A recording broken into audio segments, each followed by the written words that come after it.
Why I Quit Delivering Food by Michael Squid. I've been dash delivering for a few months now and enjoy the freedom of not having a boss order me around. I can play whatever music I want in my car and take jobs I want and skip the ones that tip poorly. I'm not saving much due to the gas costs, but I am saving, and I was enjoying seeing new places and meeting new people. That changed after I received a notification for a $150 paying delivery. Immediately, I swiped accept and then pulled over to read it. I first expected this to be some out-of-state delivery to some rich individual longing for some Michelin-rated specialty. I regretted not checking the distance first, but still very much worth the easy $150. I sighed with relief and pressed the GPS button to bring up the map to a restaurant named Danny's that I had not previously heard of. The sun was setting early, as it does in October, and I had my lights on by the time I made it to a less populated corner of town where the restaurant was apparently located. Dinner brings the best tips, but I hate driving at night since it's harder to find restaurants without a boldly emblazoned logo lit up in neon. That, and I've always harbored some lurking fear of a delivery churn mugging, or worse, some gang-initiated killing. Rare as it is, it has happened. You have arrived at your destination. The soothing voice of the GPS alerted me. I slowed to a stop, confused. I was on a dark residential street, no sign of a restaurant in sight. Where Danny's was supposed to be was a dark gap in between two homes. I checked it again, even typing the restaurant name into maps outside of the delivery app, but nothing popped up. I realized then it might have been a glitch. $150 for a 30-minute delivery sounded too good to be true. I sighed and began searching the app for the troubleshooting menu when a loud slap on my passenger side window caused me to jump in my skin. A man stood outside my car, his hand pressed against the pane. I rolled down the window, only a crack, just enough to hear him. "You the delivery driver?" he asked, and my mouth went dry. I didn't want to say yes because the vision of a pistol pulled and a muzzle flash kept playing in my mind. But he seemed harmless enough. Older, too. Mid-50s, receding hairline, thin frame. Not quite the gang initiation type. I was fairly certain everyone knew that delivery drivers nowadays don't carry cash. "Yeah, I'm looking for Danny's restaurant. Is it near here?" The man just looked at me with a hollow stare before raising his other hand. The fear of an impending bullet to the brain immediately dissipated when I saw a large plastic bag. I sighed out in relief and lowered the window, accepting the delivery. It was large, much larger than I was used to delivering. I typically receive a styrofoam container or two, a drink as well. The plastic bag contained a stapled paper one, filled out nearly to the top. I needed to use both hands to accept it. I placed a surprisingly heavy meal in the passenger seat, staring at it for a moment before looking up again. "Thank you." My words tapered off as I realized the man was already a few yards back. I watched him disappear into the shadow-filled gap between houses. I have no idea where he was going or where he had come from. Dark curiosity led me back to the app to see what I was even delivering. My confusion only heightened when I saw the order. "Danny's," it simply said, where cheeseburger, fries, and the like would typically be listed for me to check off upon pickup. Despite the questions that kept tugging at my resolve, $150 for this awkward delivery was the overpowering factor. I swiped the slide after pickup button bar to continue the delivery. My insides squirmed a bit at the revelation. The delivery address seemed to be dead in the middle of the woods. I shifted in the drive and followed the directions onto the highway. The sun had fully set, but the tunes from the radio kept me in good spirits. Few people were on the road, so I was making great time, and could call it an early night after this gig. The miles counted down from 15 to 10 to 5. The off-ramp came into view, and the large pine trees on either side of the highway continued to darken the path as I merged onto smaller roads. With every mile further into the wilderness, my uneasiness grew. More than a few times, my eyes darted over to the suspicious double-bag delivery on my seat. My heart raced as my mind played tricks on me in the shrouding darkness of the tall trees on either side.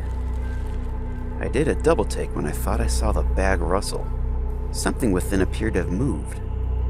The The last turn on the GPS signaled for me to take a left. It was a turn off the paved asphalt road and onto a dirt road that cut into the woods. I slowed to a stop and double-checked the app, praying there was some sort of mistake. On occasion, the wrong address was listed. No luck, however. My destination was a half-mile into the dense wall of pines. I took the turn and slowly drove into the dark tunnel cutting through the arching trees. I could barely see the sky through the dense clouds overhead, just darkness broken up by the limb-like branches. With each rocking of the chassis and each bump in the narrow dirt road, that heavy bag on the passenger seat seemed to rustle. I fixed my eyes on the road, deciding not to look at it after I began to hear a faint noise emitting from the stapled inner bag. A noise that sounded like a faint wheezing. By the time I arrived at the destination, my knuckles were white from gripping the wheel so hard. I was sweating, despite the autumnal chill that had breached my car and clothing. This part of the woods seemed colder than any part of the drive by at least 10 degrees. I shifted into park and looked at the app screen, the only source of light aside from my headlights, which faded only a few meters out. The address was supposedly on the left, and the instructions read, "Leave at door." There was no house in sight, however. It had to be a glitch of sorts. Above all else, I didn't want to leave the safety of my vehicle. This entire delivery had been all wrong. Something dreadful about it made me crave a shower. It made me want to run screaming from the situation I had unknowingly gotten myself into. I saw the bag shift in my peripheral vision, and I let out a glottal yelp. I hurriedly opened the car door and got out, eager to distance myself with whatever was in the bag. I then navigated the menu app on my phone screen, seeking out the cancel order option.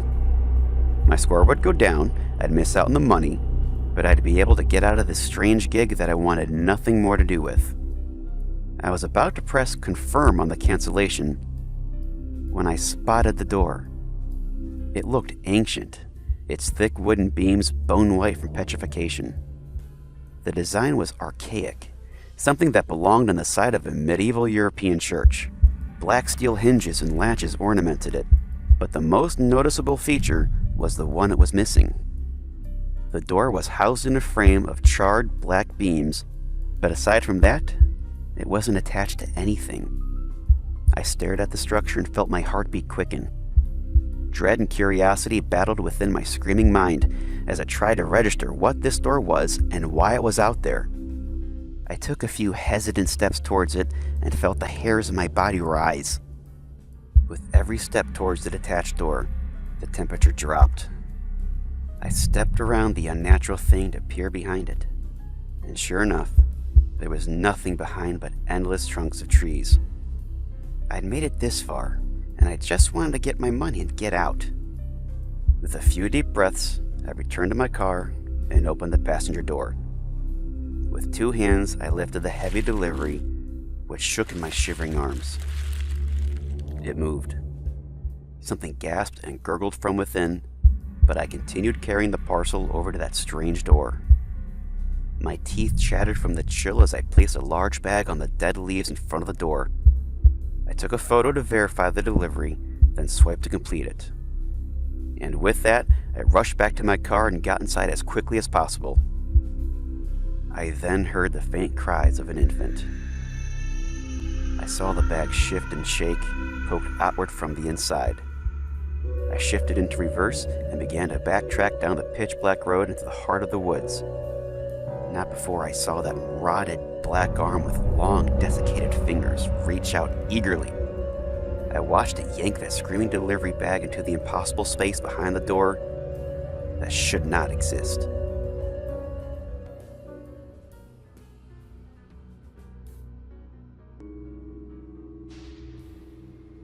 At the time of this story, I was a 23-year-old woman, living in Charleston, South Carolina.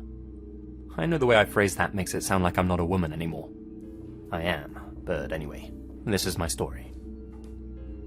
I worked as a paralegal at one of the small law firms in town, and 5 days a week during my lunch hour, I'd head off to the same Starbucks near my workplace to grab a coffee.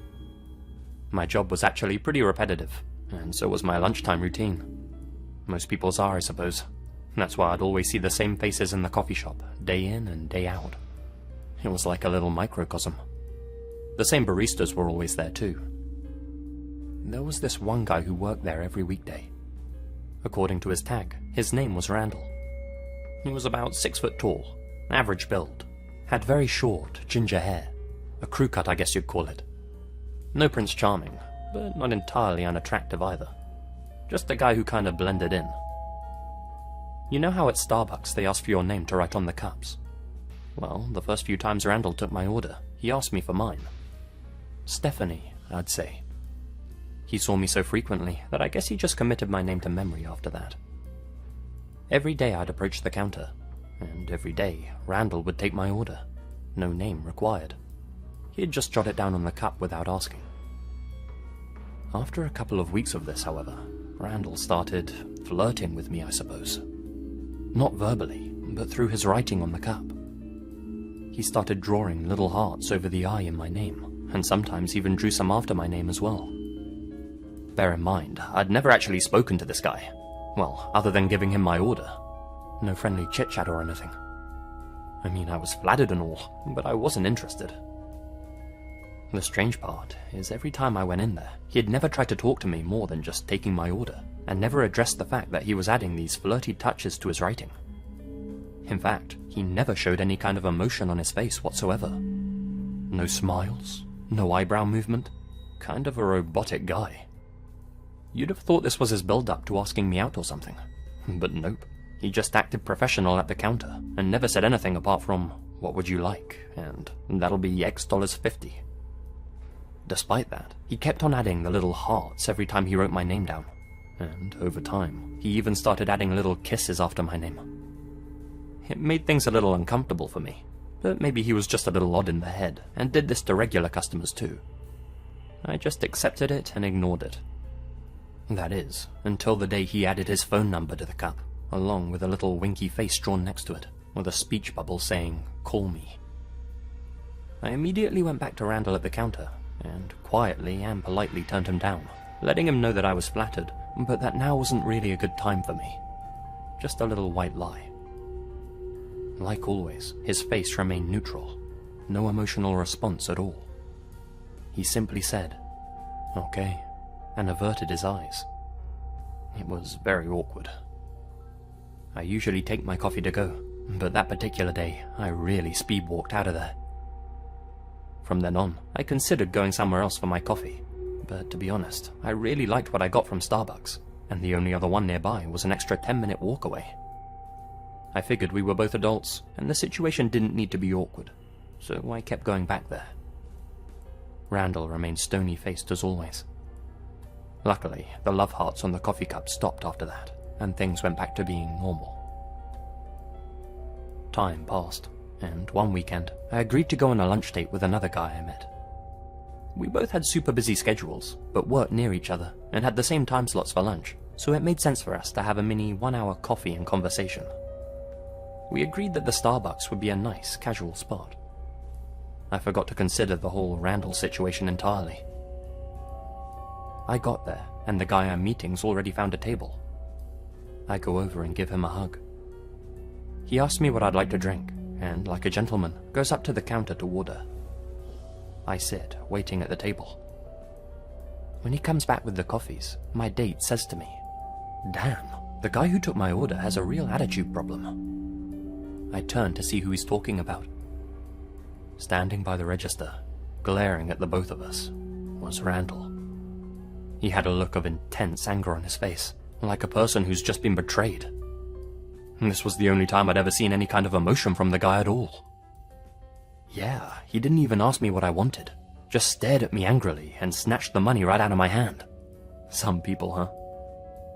Annoyingly, we couldn't take our coffees to go, as they came in mugs and not takeout cups. We just sat there, trying to have a normal date. All the while, Randall continued to glare at us from the counter, only looking away briefly when someone came up to order. After the most awkward date of my life thanks to Randall, the two of us got up, said that we'd be in contact, and went back to our respective workplaces. I'd like to say that Randall was just an awkward and harmless guy. I'd like to say that this is where the story ends. but on both counts, I'd be lying. That same night, I was sat alone in my apartment watching TV, thinking about work, my awkward date, the bills I had to pay, and life in general. All of a sudden, there's a frantic knocking on my front door. I got up and peered through the peephole. On the other side was Randall. Is he in there with you? What the hell? What was he doing here? Better question, how did he know where I lived? I know you're in there. I know he's there too. Well, answer me. I was terrified and confused. Randall, what on earth are you talking about? Go away! The door handle rattled as he tested it from the other side. Luckily, I'd locked the thing when I got home. Then, slam, he threw the full weight of his body against my door. The damn psycho was trying to break in. Another slam, and then another. My door bounced with every thud against it. From there, autopilot took over me. I grabbed a knife from my kitchen area and ran into the bathroom at the other end of my apartment. I locked myself in there and called the cops. From all the noise he was making, I'm sure a few of my neighbors did too. None of them came out to stop him though, and I can't say I blame them. Randall was slamming on my front door for a good 10 minutes before it gave way. Luckily it was quite sturdy, and he was no superstar athlete. I could hear him in my apartment though, and I tried to muffle my fear as I hid in my locked bathroom. Thankfully, the police arrived shortly after he broke in. I could hear them telling him to freeze. But when my heart really sank, when it really hit the floor, was when I heard one of the officers shout something I didn't expect to hear. Drop the weapon. As it turns out, Randall had come with a gun in his hand. Before coming to my place, he'd broken into another house in a different part of Charleston. Namely, the house of my date from earlier. He'd smashed a window, crawled inside, and trashed the place. Didn't take anything, but he didn't go there to steal. Luckily, my date wasn't home that night. He was out with his buddies.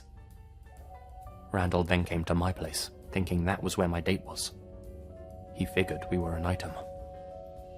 Turns out Randall had been stalking me for months, always keeping his distance, watching from the shadows. He'd become obsessed. Because I lived such a routine existence and I was so predictable, it was easy for him to track me. He followed me on his time off, and, by his own admission, would stand outside my apartment complex at night, looking up at my window, thinking about coming up to surprise me. Before that night, he decided that would be too creepy. At least he had some sense, I guess. Randall got time. 5 years for his threatening behavior. Not long enough in my book, but at least I won't be seeing him at Starbucks anymore. I also got a restraining order for when he gets out, and switched firms and apartments to keep him from finding me. Still, what if my date had been home that night? What if the police didn't arrive as quickly as they did? I'm not sure I want to know the answers to those questions. He never actually hurt anyone, and the prosecutors couldn't prove that he had evil intent, so I can kind of understand why the judge gave him such a short sentence. But I know in my heart that he came to kill. Now all I want is to never see Randall again.